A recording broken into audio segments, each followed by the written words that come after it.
शफकत महमूद साहब, गुज़श्ता कुछ अरसे में मुसलसल देखते रहे खान साहब जारहाना सियासत करते रहे, लेकिन हफ्ते के रोज़ खान साहब ने जिस तरह से मुफाहमत की बात की, कहा सबके साथ मिल बैठने को, बातचीत को तैयार हूँ, पुरानी खताएं भी माफ़ करने को तैयार हैं, ऐसा क्यों?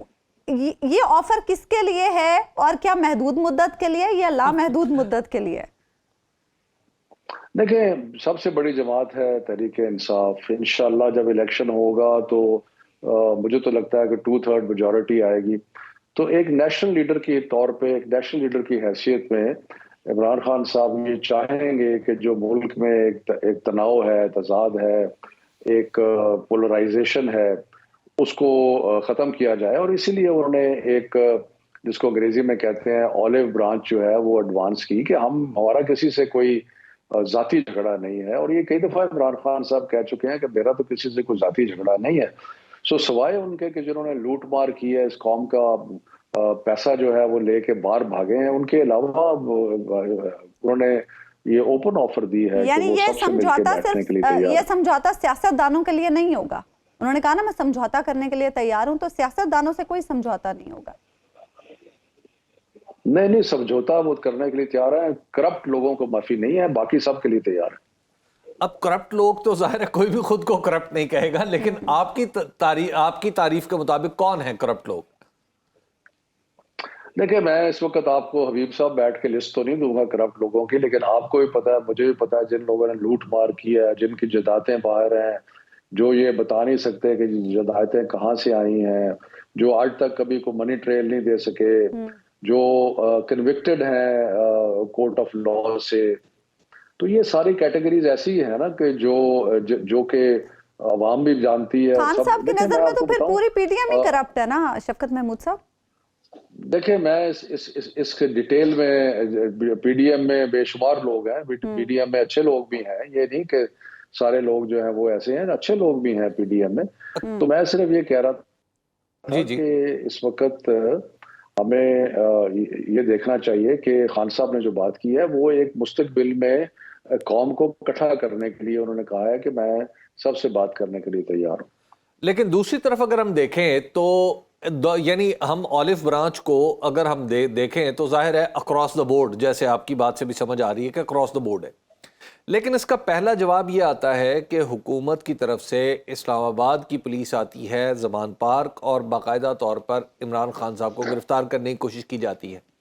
इसी तरह साबिक सदर आसिफ अली जरदारी एक इंटरव्यू में फरमाते हैं कि इमरान खान साहब से वो बात नहीं करना चाहते क्योंकि वो सियासतदान नहीं है।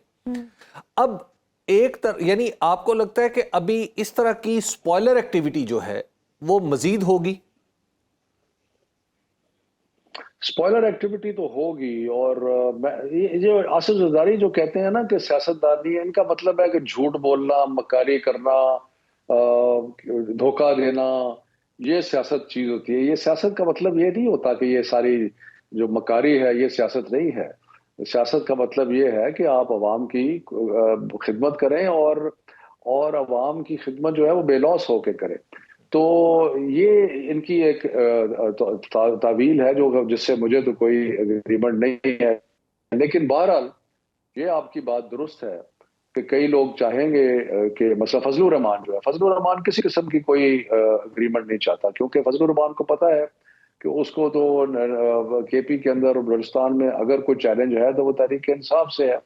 तो ऐसे और लोग भी होंगे, और लेकिन अच्छे लोग भी हैं, ऐसे लोग भी हैं जो मुफाहमत की बात करते हैं, ऐसे लोग भी हैं जो चाहते हैं कि, लेकिन सारी चीजें मुमकिन हैं हबीब साहब, सारी चीजें मुमकिन हैं। लेकिन उसके लिए ये जो बहरान है एक जिसमें हम इस वक्त फंसे हुए हैं, इसका एक और एक ही वाहिद हल है कि इलेक्शन कराया जाए, कोई भी जमात जीते वो अवाम के मैंडेट से आए, वो अवाम के मैंडेट के आने के बाद वो पोलराइजेशन भी कम करे, वो लॉ एंड ऑर्डर को भी तवज्जो दे, वो इकोनॉमी को भी ठीक करे, वो गवर्नेंस को बेहतर करे। तो ये सारी चीजें जो है वो एक 5 साल के लिए जब गवर्नमेंट आएगी तो ये मुमकिन होंगी। ये जो इस वक्त इन्होंने तबाही मचाई है 11 महीने में, जिस तरीके से इतनी नालायक हुकूमत मेरा ख्याल है पाकिस्तान की तारीख में कभी नहीं आई। अच्छा शफकत, जिस तरीके से जिस हालात में इन्होंने पहुंचा दिया, कभी बेहतरी नहीं होगी। जब भी इंतखाबात का मौसम आता है तो फिर सियासी पंछी इधर से उधर उड़ान भी भरते हैं। और अब चूंकि पंजाब में इंतखाबात का ऐलान भी हो चुका है और आपकी जमात इस वक्त बहुत मकबूल भी है, इस बात से बिल्कुल कोई मतलब वो नहीं कर सकता, इनकार नहीं कर सकता, तो क्या दूसरी जमातों से लोग राब्ते कर रहे हैं पाकिस्तान तहरीक इंसाफ में आने के लिए? वो बिल्कुल राब्ते कर रहे हैं। एक खास कैटेगरी ऐसे लोगों की है जो देखते हैं कि किस तरफ हालात बेहतर हैं, या चढ़ते सूरज जिसे कहते हैं उसकी पूजा करने वाले लोग तो हमेशा होते हैं। लेकिन मेरा ख्याल है कि पार्टी की क़यादत जो है इस चीज़ के बारे में बड़ा वाज़े इदराक है, और हम उन लोगों की कदर और इज्जत कर रहे हैं जो कि पार्टी के लिए कुर्बानियां दे रहे हैं और जो पार्टी के साथ खड़े हैं, जो बड़ी देर से पार्टी के साथ खड़े हैं। शफकत साहब, तो इंशाल्लाह आपकी पार्टी के बड़ा होने में आपका दावा है, चलिए इसकी सदाकत तो इलेक्शन ही हतमी तौर पर तय कर सकता है, लेकिन एट द सेम टाइम आप तहरीक इंसाफ के बारे में जो ये तासुर पैदा होता है कि तहरीक इंसाफ सोलो फ्लाइट करना चाहती है, किसी को साथ लेके नहीं चलना चाहती, अगरचे खान साहब ने रिसेंटली तकरीर की है, इसके बावजूद मैं अर्ज कर रहा हूँ, अब मसलन छोटी पार्टियां बहुत सारी ऐसी हैं जिनसे आप एक्सटेंड कर सकते हैं, मामलात आगे बढ़ा सकते हैं, कोई आप ऑल पार्टीज कॉन्फ्रेंस कर सकते हैं, कोई आप इस तरह की अपनी हम ख्याल जमातें छोटी या बड़ी उनको इकट्ठा कर सकते हैं।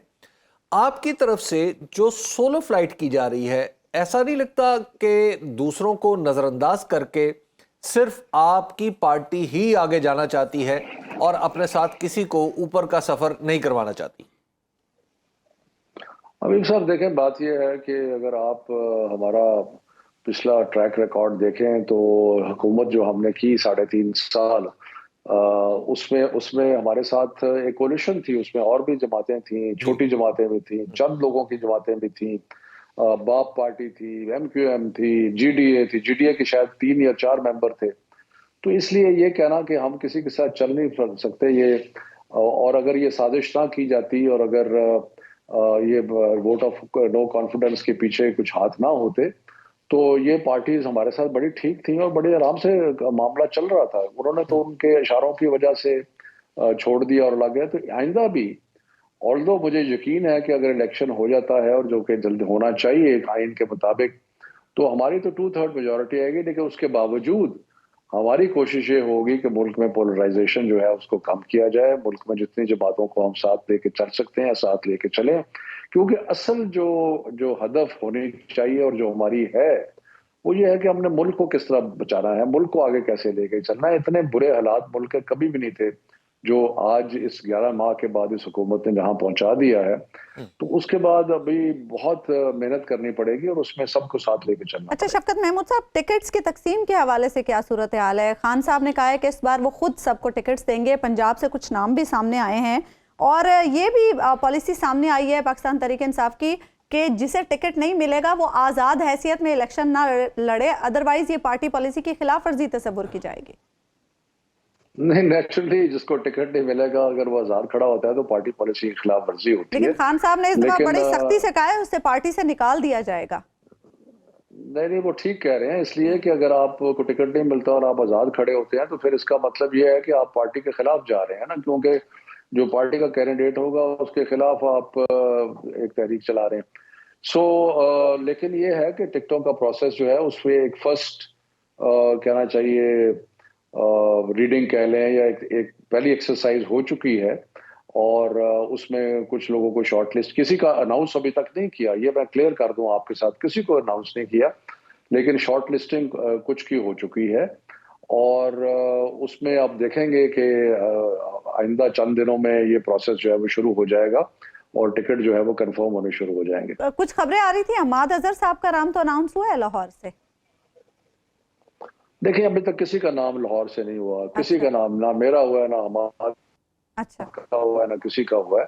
अभी कोई फाइनल रिजल्ट, कोई फाइनल नेम नहीं अनाउंस हुआ। अच्छा जी हबीब साहब, पंजाब में अगर देखें तो पंजाब में पिछली दफा आपकी जितनी भी मरकजी यानी पंजाब से ताल्लुक रखने वाली जितनी भी क़यादत थी वो सारी विफाक में चली गई थी।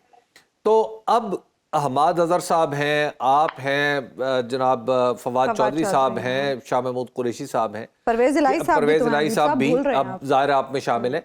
क्या इस सतह के लोग पंजाब का इलेक्शन लड़ेंगे?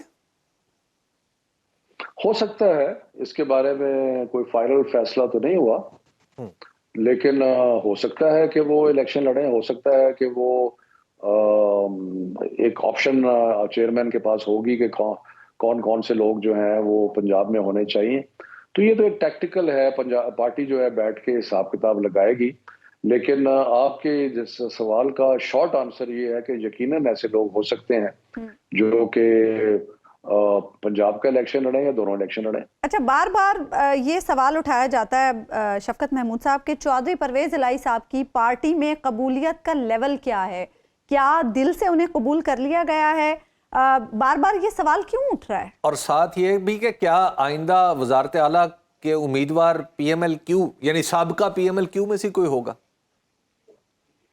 आप खुद सवाल उठा रहे हैं, कह रहे सवाल क्यों उठाया जा रहा है। बात यह है कि जब ऑब्वियसली जब एक जमात दूसरी जमात में जम होती है तो उसके बारे में फिर चेमगोइयां भी होती हैं, मीडिया में भी बड़ी स्पेकुलेशन होती है कि जी क्या होगा, कैसे होगा। परवेज इलाही साहब हमारे साथ खड़े रहे हैं, उन्होंने इमरान खान साहब का जो ख्वाहिश थी उसके मुताबिक उन्होंने सारे इकदाम किए हैं। तो इसलिए कोई वजह नहीं है कि हम उनकी इज्जत हम कर भी रहे हैं, आइंदा भी करेंगे। वो उनको हमारे सदर हो गए हैं पार्टी के। नोटिफिकेशन तो अभी तक जारी नहीं हुआ शफकत महमूद साहब, उसकी क्या वजह है? बहरहाल वो भी जारी हो जाएगा, ऐलान तो उसका हो गया है ना। तो इसलिए वो हमारे लिए बहुत मोहतरम है। और इसलिए बाकी जो है ये फैसला तो पार्टी ने फिर हालात के मुताबिक करना है कि कौन किस सतह पे होगा, किसने चीफ मिनिस्टर बनना है, किसने नहीं बनना।